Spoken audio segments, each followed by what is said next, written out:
Welcome to the another class. This is a class of angina pectoris, third topic in your cardiovascular system. So we are going to discuss about angina pectoris. In short, we will denote it as AP. AP बोले तो angina pectoris, not Andhra Pradesh. Please do not confuse with it. So how we can define it? We can define it as a chest pain. ये एक ऐसा situation है, एक condition है, ये disease नहीं है, ये एक ऐसा कंडीशन है जहां पे सीवियर चेस्ट पेन हो रहा है due to the transient myocardial ischemia. Myocardial cell है वो इस्केमिक हो रहे हैं. इस्केमिक का मतलब क्या होता है कि बहुत लंबे समय तक उसको ऑक्सीजन नहीं मिल रहा है, तो वो सेल ऐसे स्ट्रेच सिचुएशन में है कि थोड़ा और देर तक नहीं मिले तो वो मर सकते हैं. ये पूरा मरे नहीं है मगर मरने की स्थिति में है.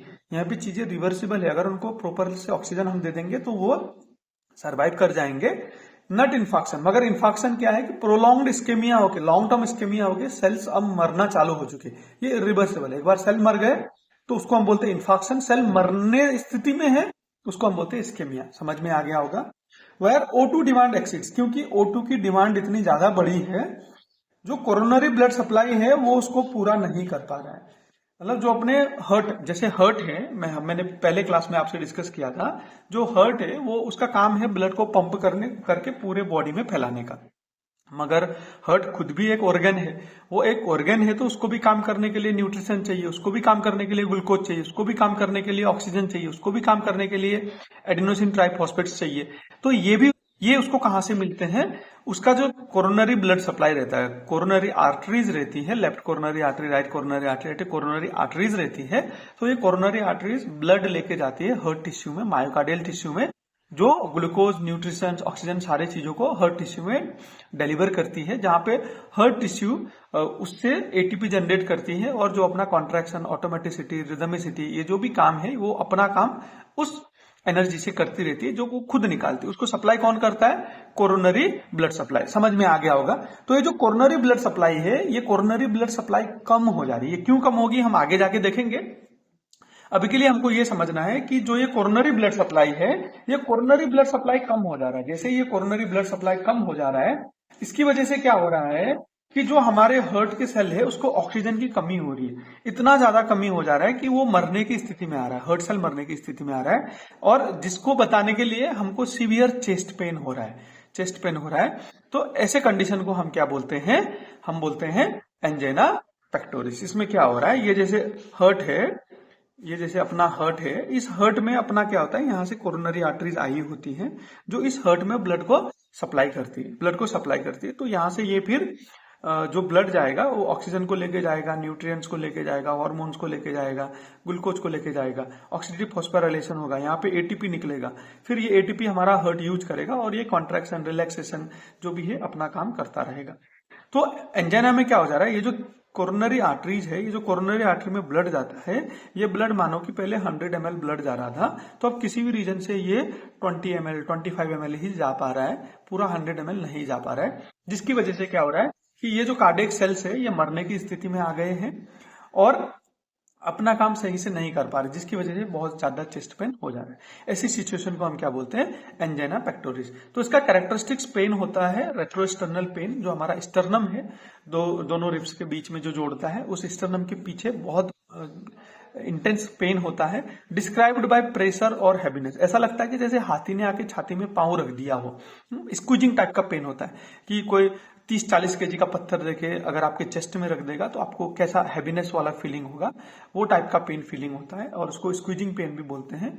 विच रेडिएट्स, ऐसा नहीं कि पेन वहां पे होता है और वहीं पे रुक जाता है, ये पेन धीरे धीरे रेडिएट होता है, लेफ्ट आर्म पे निकल जाता है, नेक में जाता है, जॉ में जाता है और कभी कभी बैक में और एपिगेस्ट्रिक में पहुंच जाता है. जैसे मैं आपको यहाँ पे एक इमेज के जरिए दिखाना चाहूंगा. जैसे मानो कि ये आदमी है, ठीक है, ये उसके आर्म्स है. I am sorry, I am very poor at figures, है ना. तो यहाँ पे जैसे ये आदमी, तो जो इसका ये लेफ्ट साइड यहाँ से सीवियर स्क्वीजिंग पेन चालू होगा, ये पेन रेडिएट होगा, ये पेन जाके यहाँ से लेफ्ट जो नेक है, ये पूरे नेक रीजन पे जाके पूरे जॉ रीजन तक यहाँ से पेन, यहाँ से आके ये पूरा शोल्डर तक पेन जा सकता है. कभी कभी ये पेन फिर बैक साइड इधर पीठ के पीछे की तरफ जाएगा वो पेन, या फिर कभी वो रेडिएट होके अपने गैस्ट्रिक रीजन पे एसिडिटी के साथ मिस कॉन्सेप्ट. तो यहीं तक पेन जाता है, शोल्डर तक जाता है, इससे आगे पेन नहीं जाता है, इससे आगे पेन नहीं जाता है. ठीक है, यहां से लेके नेक से लेके जॉ से लेके, तो ये रीजन पे ये जनरली एक पेन का रीजन रहता है। इसके बैक साइड में भी पेन जा सकता है, जिसको हम बोलते हैं left arm, neck, jaw, back and epigastrium. तो यूजुअली कितना तक रहता है पेन? 2 से लेके 10 मिनट तक, 2 से लेके 10 मिनट तक ये सीवियर पेन रहता है। तो हम लिटरेचर की भाषा में अगर बोलना हो तो angina is the heart's warning cry for O2। Heart में ऑक्सीजन नहीं पहुंच रहा है क्योंकि कोरोनरी आर्टरी ब्लड नहीं लेके जा पा रही है, जिसकी वजह से हमारे हर्ट को दिक्कत हो रही है, वो रोना चालू हो गया, जिसकी वजह से हमको पेन हो रहा है। ऐसा हम लिटरेचर की भाषा में उसको बोल सकते हैं। It is danger but not damage, मतलब यहाँ पे अभी तक डैमेज नहीं हुआ, खाली इस्केमिया हुआ है, मगर ये डेंजरस सिचुएशन है, इसको हमको मैनेज करना जरूरी है। ये बेसिकली हम एंजाइना को प्री एमआई सिचुएशन भी बोल सकते हैं, हार्ट अटैक आने से पहले की सिचुएशन भी इसको हम बोल सकते हैं। अगर हम इसको यहाँ पे नेग्लेक्ट कर देंगे तो फिर चीजें एकदम से वर्स हो सकती है। Hope you understood. Then another section we are going to discuss about risk factors and causes. तो पहले तो रिस्क फैक्टर्स हम डिस्कस करेंगे। तो हमने पहले ही क्लास में बोल दिया था कि जितने भी हमारे कार्डियोवैस्कुलर डिजीज हैं सारे के रिस्क फैक्टर ऑलमोस्ट सेम रहने हैं। वही लाइफ स्टाइल, वही डाइट, वही lack of physical exercise, genetics, वो सारी चीजें तो यहाँ पे रहेंगी ही रहेंगी।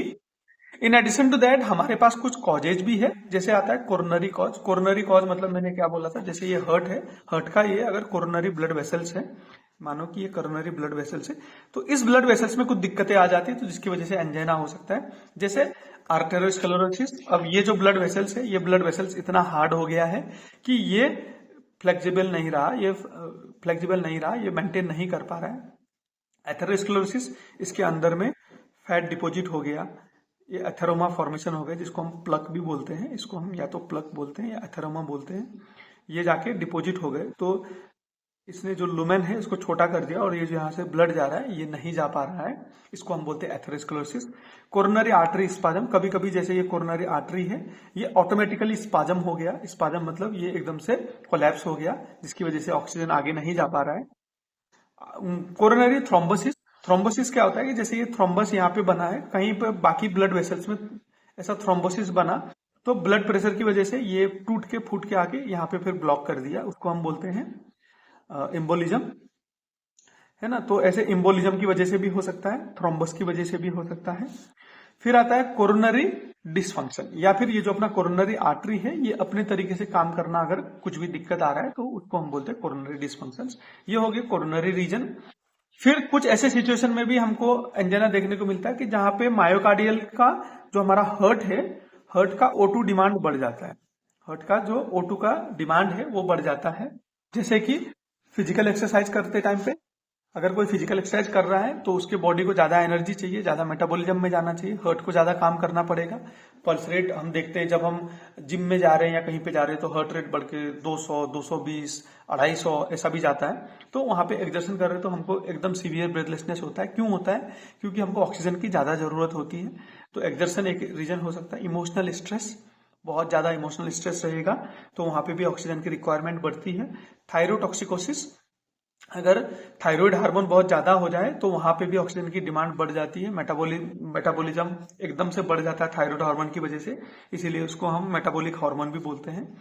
फिर आता है प्रेगनेंसी स्टेटस, अगर एक वुमेन जो है वो प्रेग्नेंट हो जाती है तो अब उसको एक बॉडी की जगह में दो को ब्लड सप्लाई करना है, तो हर्ट का वर्कलोड वैसा ही बढ़ा रहता है। तो ऐसी सिचुएशन में हर्ट की ऑक्सीजन डिमांड बढ़ी हुई होती है। फिर कहीं पे क्या होता है कि ऑक्सीजन की सप्लाई कम है, जैसे किसी को एनीमिया हो गया तो हेमोग्लोबिन कम होगा, हेमोग्लोबिन कम होगा तो जो ऑक्सीजन कैरी करने की कैपेसिटी है वो कम हो जाएगी, जिसकी वजह से मिसमैच हो जाएगा और आदमी को एंजाइना पेक्टोरिस हो सकता है। फिर आता है हाइपोक्सेमिया, जैसे किसी को लंग कैंसर हो गया, लंग कोलैप्स हो गया, लंग अपसेस हो गया, या फिर COPD हो गया, ऐसे कुछ भी कंडीशंस में लंग जहां पे ऑक्सीजन को प्रॉपरली हमारे बॉडी में एक्सचेंज नहीं कर पा रहा है, ऐसे कंडीशन में भी ऑक्सीजन सप्लाई घट सकता है, जिसकी वजह से एंजाइना पेक्टोरिस हो सकता है। या कभी कभार हाइपोटेंशन, ब्लड प्रेशर इतना ड्रॉप हो गया हो कि ऑक्सीजन को वो सप्लाई ही नहीं कर पा रहा है। फिर आते हैं कुछ और कार्डियक कंडीशंस, जैसे कार्डियक कंडीशंस में आते हैं एयरटिक स्टेनोसिस। स्टेनोसिस ऐसा होता है कि तो उसको हम क्या बोलते हैं, स्टेनोसिस बोलते हैं। फिर कंजेस्टिव कार्डियक फेलियर हो गया, क्योंकि ऑलरेडी डिमांड बहुत ज्यादा है, सप्लाई बहुत कम है। फिर कार्डियोमायोपैथीज, कुछ भी कार्डियक मसल्स सही तरीके से कॉन्ट्रैक्ट नहीं कर पा रहे जिसकी वजह से ऑक्सीजन सप्लाई नहीं होगा। हाइपरट्रोफीज, कार्डियक मसल्स का साइज बड़ा हुआ है, कार्डियोमेगाली है, सीएसएफ का कॉम्प्लिकेशन है, कहीं पे वॉल्व्स के डिजीज है, या फिर कोई बचपन से ही कंजेनाइटल अबनॉर्मलिटीज है, तो इन सारे कंडीशंस में एंजाइना पेक्टोरिस देखने को मिल सकता है। तो ये कुछ कॉजेज हैं एंजाइना पेक्टोरिस के, coronary causes, myocardial causes, decreased oxygen supply, cardiac condition. हम 4 डिफरेंट कैटेगरीज में इनको डिवाइड कर सकते हैं। Now let's see the types of angina pectoris. ये एग्जाम पॉइंट ऑफ व्यू के लिए भी बहुत इंपॉर्टेंट है, 2 मार्क्स के क्वेश्चन में जनरली आता रहता है। तो यहाँ पे सबसे पहला आता है स्टेबल एंजाइना। स्टेबल एंजाइना मतलब क्या होता है कि यहाँ पे एक फिक्स पैटर्न है, जो अपना कोरोनरी आर्टरी है, कोरोनरी आर्टरी थोड़ा बहुत ब्लॉक है, वहां पे थ्रोम्बस बना हुआ है। तो अगर आदमी रेस्टिंग स्टेट में है, कुछ भी नहीं कर रहा है, तो उसको कोई भी दिक्कतें नहीं है। जैसे वो काम करना चालू होता है, उसके बॉडी में ऑक्सीजन की डिमांड बढ़ जाती है, तो वो टाइम पे उसको एंजाइना या चेस्ट पेन देखने को मिलता है। तो ऐसे को हम बोलते हैं स्टेबल एंजाइना। फिर दूसरा आता है अनस्टेबल एंजाइना। अगर प्लग रप्चर हो जाए तो ऐसे सिचुएशन में क्या होता है, आदमी अगर रेस्ट में भी है, काम नहीं कर रहा है, ऑक्सीजन सप्लाई उतनी ही है, कोई डिमांड नहीं बढ़ी है, तो फिर भी वहां पे चीजें देखने को मिलती है, उसको हम बोलते हैं अनस्टेबल एंजाइना। स्टेबल बोले तो एक्सर्शन के टाइम पे आएगा, अनस्टेबल बोले तो रेस्ट के टाइम पे भी आएगा।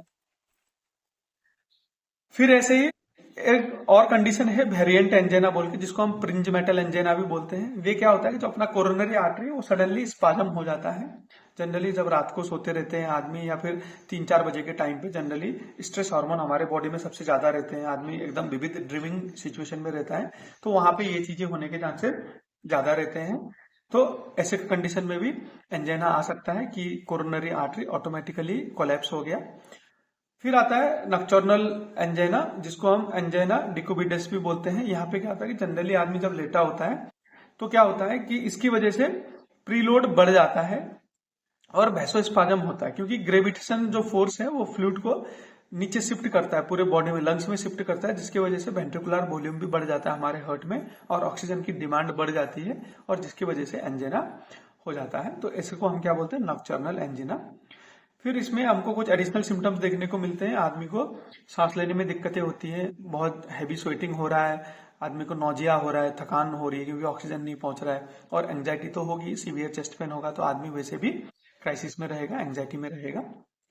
तो लेट्स सी कि व्हाट इज द पैथोफिजियोलॉजी, कैसे एंजाइना हो रहा है। तो बहुत सारे रिस्क फैक्टर्स हमने डिस्कस किए और बहुत सारे कॉज भी हमने डिस्कस किए, जिसकी वजह से क्या हो रहा है, एथेरोस्क्लेरोसिस बन जा रहा है, या फिर स्पाजम हो रहा है, डिफरेंट डिफरेंट टाइप्स के एंजाइना है, या फिर थ्रोम्बोसिस हो जा रहा है, जिसकी वजह से अल्टीमेटली क्या हो रहा है, जो कोरोनरी ब्लड फ्लो है वो घट जा रहा है।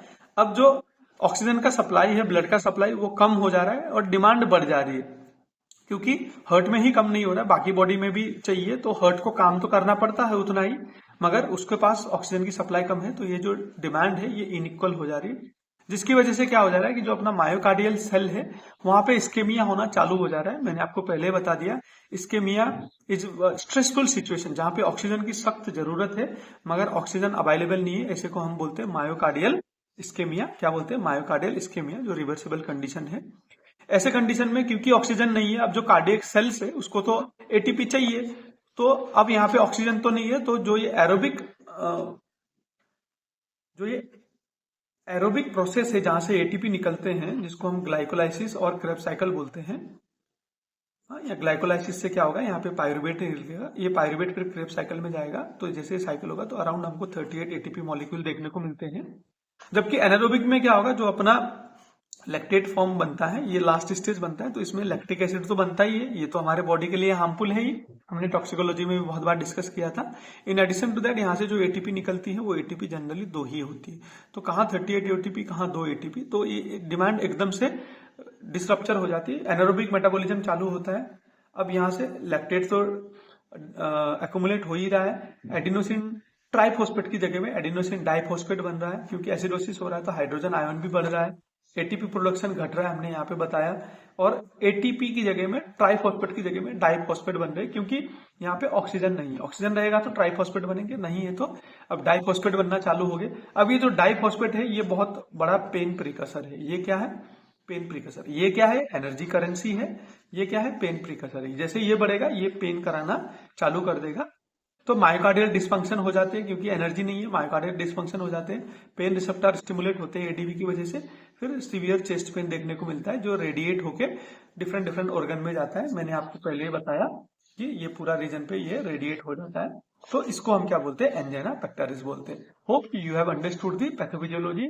Let's see once again, let's revise. Risk factors है, कॉजेज है, एथेरोस्क्लेरोसिस हो सकता है, स्पाज्म, थ्रोम्बोसिस जिसकी वजह से कोरोनरी ब्लड फ्लो कम हो जा रहा है, सप्लाई घट जा रहा है, डिमांड बढ़ रही है, मायोकार्डियल इस्केमिया हो जा रहा है, एनारोबिक मेटाबॉलिज्म के लिए जा रहा है, accumulation of lactate, adenosine accumulate हो जा रहा है, हाइड्रोजन आयन हो जा रहा है, एटीपी प्रोडक्शन कम हो रहा है, एडीपी बढ़ रहा है, मायोकार्डियल डिस्फंक्शन, फिर उसके बाद पेन रिसेप्टर्स ट्रिगर हो रहे हैं, चेस्ट पेन निकल रहा है जो रेडिएट होकर एंजाइना का फॉर्म ले रहा है, राइट। तो इसको हम डायग्नोसिस कैसे करेंगे, इसके क्लिनिकल फीचर्स क्या क्या है, टिपिकली हम पेन को एसेस करेंगे, फिर इसके रिस्क फैक्टर्स भी रहे होंगे पेशेंट पे, फिर अगर इसकी हिस्ट्री हम देखेंगे तो बहुत सारे रिस्क फैक्टर प्रेजेंट रहेंगे, फैमिली हिस्ट्री भी प्रेजेंट रहेगी। ईसीजी हम करेंगे तो ईसीजी में हमको देखने को मिलेगा कि एसटी एलिवेशन दिख रहा है या फिर ईसीजी रिलेटेड चेंजेस क्या है वो चीजें देख रहे हैं। फिर हमको कोरोनरी एंजियोग्राफी करेंगे तो हमको वहां पे जो अपना कोरोनरी आर्टरी है, कोरोनरी आर्टरी में जो भी ब्लॉकेज है वो देखने को मिल जाएंगी। इस तरीके से हम एंजाइना पेक्टोरिस को यहाँ पे डायग्नोज कर सकते हैं। एक बार हम फिर पूरे इस टॉपिक को रिवाइज करेंगे आज के क्लास में, फिर हम कल के क्लास में इसका मैनेजमेंट देखेंगे।